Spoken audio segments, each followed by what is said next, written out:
Welcome to the Financial Coaches Podcast, where we talk about how to build your practice from startup to scale up while being the kind of coach your clients crave.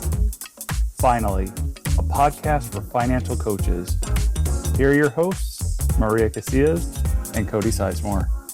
Hello, everyone. Welcome back to the Financial Coaches Podcast. We are here for another week, another discussion, and just another opportunity to hopefully provide some new insights and information to you guys.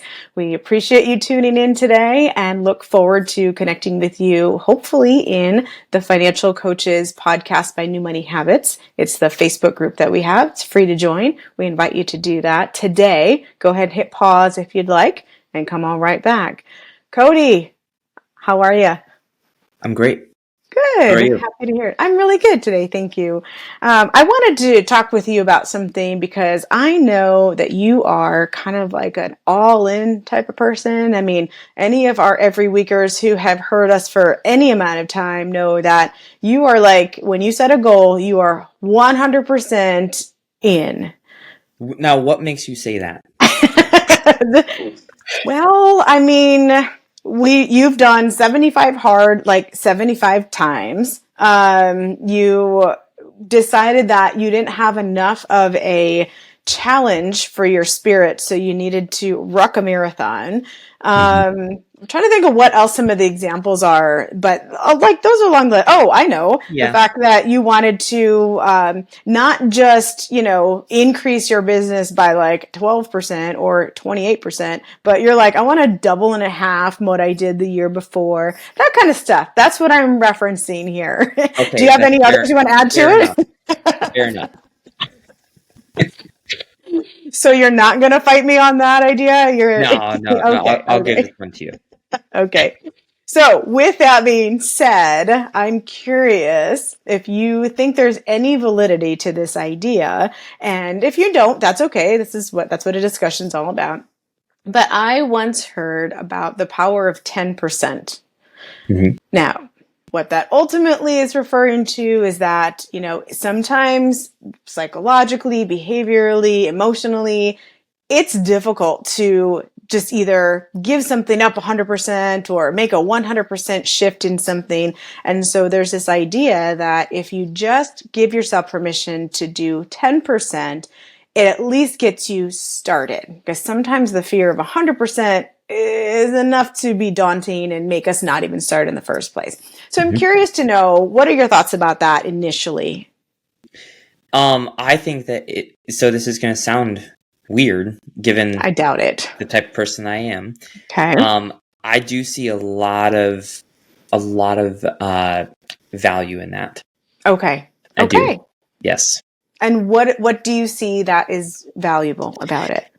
Well, so I forgot who this was, but I remember I was like, just kind of scrolling through like either YouTube or TikTok or something like that. And there was this guy who was talking about, he's like a personal trainer or like a fitness coach of some sort. And he said that one thing that he found is that like if you were to, work with someone and you give them like this all in, like super strict and intense plan, that the level of success with that is usually lower. Like you'll have your people who do go through and they come through it, but the majority of people don't. So he said, one thing that he started doing was that if he found that it was that type of person, he would actually just tell people to go to the gym and just spend 5 minutes at the gym. I read that same thing somewhere. Yeah. So it's in a book. I think it's in a book. Yeah. Uh-huh. Yeah. So he's like, just spend 5 minutes. That's all I'm asking. Maybe Atomic Habits or something like that. I don't know. It was Atomic Habits. I think it was. Okay. Yeah. But what he found is that like just committing to the 5 minutes was enough to get them to the gym. And then while they're at the gym, they're like, well, I put on all these clothes. I drove 15 minutes down the road. I'm at the gym now. I might as well just be here for 20 or 30 or more. Yes. Kind of thing. But it's just the fact of like, hey, just commit to 5 minutes. That was enough to get them to get the ball rolling, So Yeah. I think that there is a lot of value in it. Okay. So in that sense, it was to get over the hump of starting, and then it kind of fed into that emotional, I've already done all this, I might as well keep going. Right. That effect. Okay. So I'm going to share a story, if I may, about somebody who wasn't actually a client of mine, but I think that this story paints perfectly where this can actually work for some of our clients. And so hopefully our listeners can hear that and be able to apply it.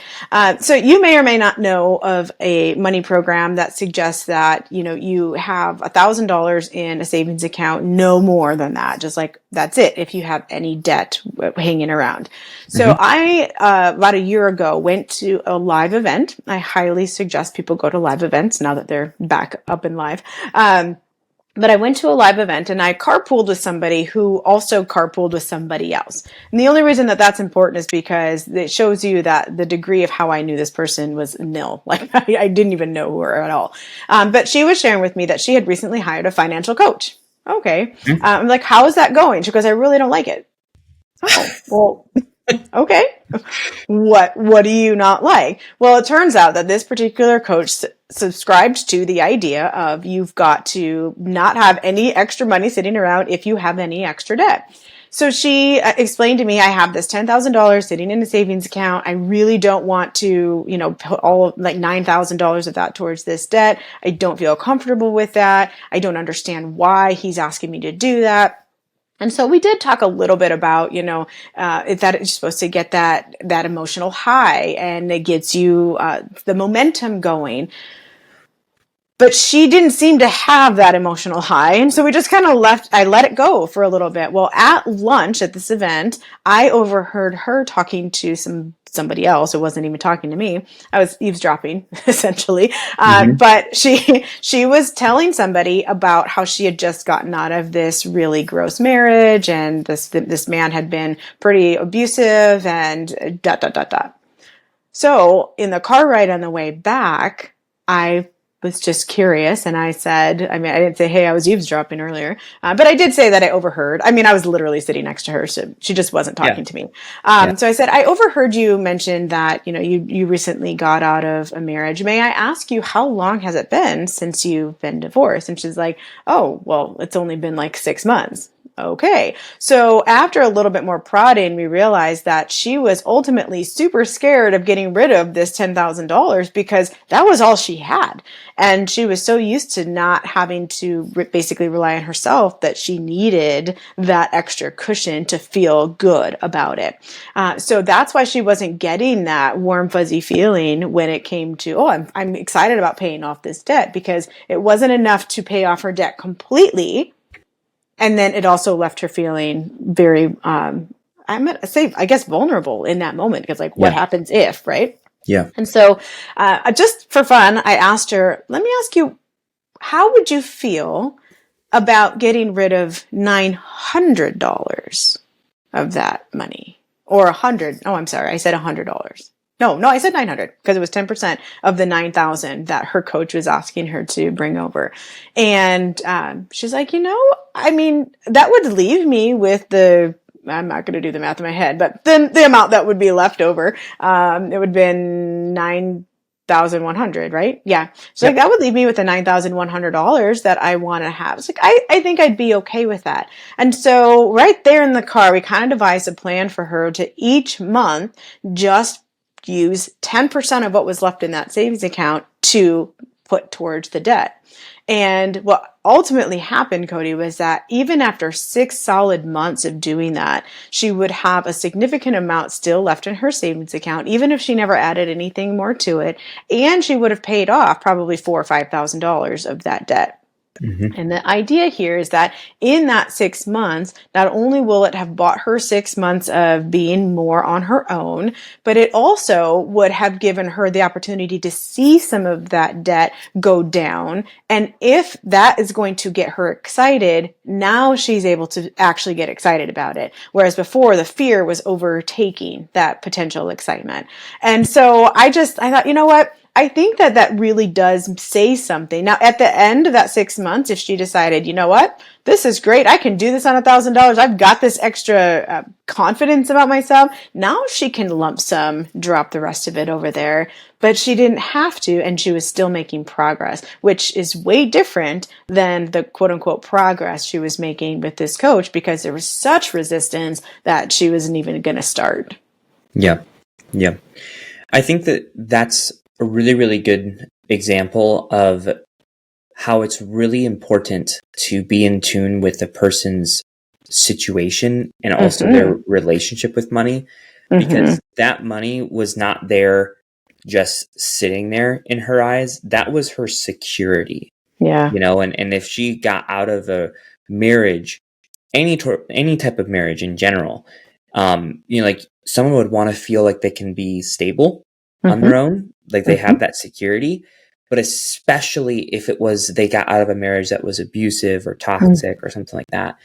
So this is a perfect example of how personal finance is personal. Yeah. And while there are good frameworks out there that, are decent to kind of like use as like a frame of reference, I guess you could say, it does not mean that like every single person should do things exactly the same way, Yeah. So that's really, really important. And I also think it's cool too, because while she was doing that, I'm sure, of course, that when she was trying to pay off this debt as well, it wasn't just that she was pulling from savings to pay off the debt. She was also probably, cash flowing things as well on a month to month basis too. So, I don't know. I didn't work with her, so I truly don't know. But I'm just assuming. You're probably right. If that person who she was working with subscribed to that, then probably yes. Yeah. And even like if you were to go that route, she would have had consistent months of seeing good progress over a long period of time, as compared to 1 month where she saw a lot of progress, and then the next month feel like, oh, well, why can't every month be like that? Right. Yes. And that's where it kind of sets up that all or nothing. Yes. Yeah. Kind of lose that traction that she was building, So yeah. I think that even just with that being said, like it might be a good approach for people who want to pay off their debt using their savings in that way, to do it in a 10% kind of approach. And then, obviously like have like a base level, like, hey, like this is where I want my savings to be at no matter what. So I'll do 10% down until I hit that number. And then once that number's hit, then I can just fully go towards the other, just cash flowing things on a month basis, Yeah, that's another great way to apply it, for sure. I mean, we could do it with really any behavior change. If you want to, cut out 1,000 calories a day, then you can start with cutting out 100 calories a day.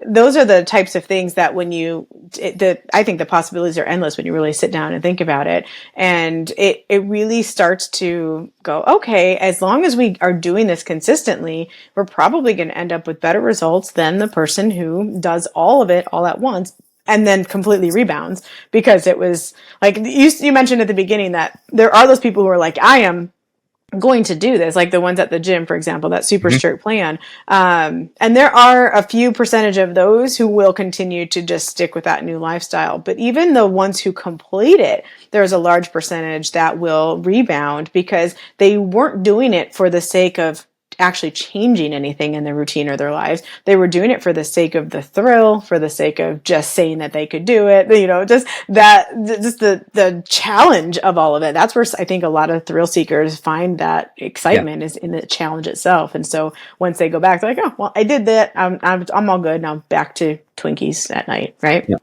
Yep. Yeah. It's a really good point. And that's even something that I've had to overcome with like my own health journey. Because at first it was all about the thrill, and just being able to say like, hey, I did this.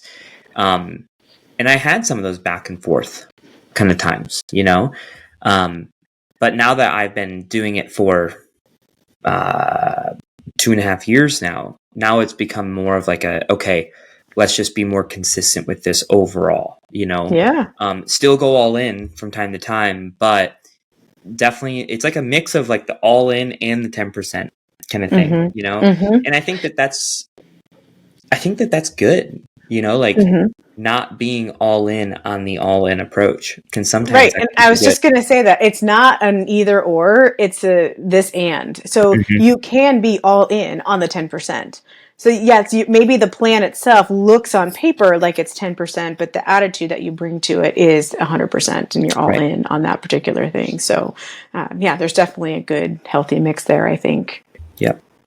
Yep. Oh, one other approach, one other place I'd like to take this before we close up is this the idea of like as our coaches are listening to this, I know we talked at the beginning of the year about, what they want their business to look like and how that looks. And I think that's actually what made me want to bring this up to you before was just like, okay, we know how incredible you are doing and how the big amounts, like you wanted to 3 times your business.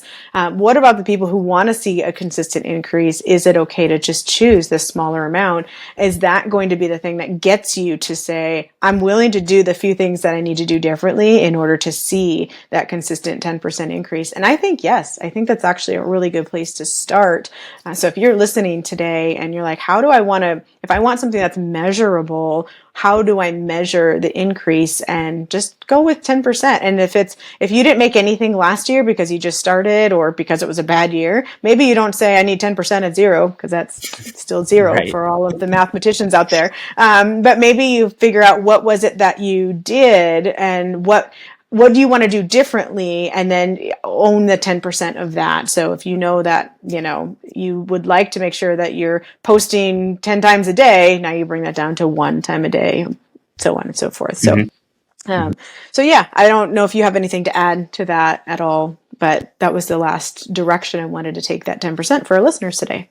Yeah, I think that's a really good approach, because sometimes people can get too consumed with those financial goals for their business.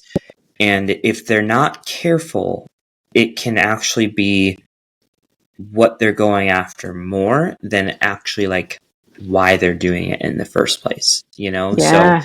So having that 10% approach, I think, is a good kind of like fail safe for that, to where it's like, hey, like, yeah, like we're wanting to grow, but we're not making it such a emphasis that it's going to take over the reason why we're coaching, Yeah. as compared to what we got into it for, Now, Yeah. I seem to remember a post that you did pretty recently, actually, about that very thing. And Mhm. I didn't think about that when I was talking about this, but you set it up so nicely that I'm going to bring you into it. Yeah. I remember seeing that and being like, he's absolutely on target with that you were focused, and please certainly correct me if I'm misquoting, but you were focusing more on that growth and the number you were trying to reach rather than the whole reason you got into it in the first place, which was to help as many people actually find financial freedom and create that for themselves and their lives. Yes? Yes. Yeah. So don't get me wrong. It's not like I completely abandoned the initial Sure. why, right? Like it And was nor always, did your post suggest such things. Just, like it was always there. It was just, I just kind of like had a moment with myself one night over the last couple of weeks to where I was just like, I need to lean back into that more, like there's just, it's still there, but I'm not feeding it as much as I used to, or as much as I need to, yeah. And Um, it wasn't driving you as strongly as it had in the past. correct. And you wanted to see a Yes. shift back to that being a primary driver. Yes. Yeah. And that's why I kind of said that. I was like, hey, if you're not careful, that can happen. Now, it took me, almost 4 years for that to happen. And luckily it didn't go completely off the rails. I think I caught it actually pretty early, to be honest with you. But yeah, if you're not careful and you're really focused on that growth, it can consume you, and it can take you away from the reason why you started in the first place. And I don't even think it's just, in the coaching realm. That's a pretty common thing with any entrepreneur, I feel, so yeah. I agree. Yep. Awesome. Well, hey, thanks for bringing this conversation to the table, because I think it's a big one, and I think it's important. So we also want to say thank you to you guys for listening. Always love shouting out our every weekers. So we just appreciate you, and we hope that you get value from this show. And if you do, leave us a rating, leave us a review, share it with a friend, all that good stuff. And we will just continue to shout you guys out. Maybe even drop us a line, like if you are an every weeker, post in the Facebook group and be like, hey, I'm an every weeker to the podcast. Give me a shout out. We would love to do that, so we'll shout you out for sure. But yeah, we appreciate you guys. So you guys enjoy the rest of your week, and we will see you next week. Thanks, guys. That's good. See you guys. Thank you for listening to the Financial Coaches Podcast, brought to you by New Money Habits and Sizemore Financial Coaching. Submit your questions to our hosts by emailing podcast@newmoneyhabits.com. Be sure to subscribe to be notified of future episodes and join our growing group of like-minded coaches on Facebook. And until next time, happy coaching. Music provided by Summer School.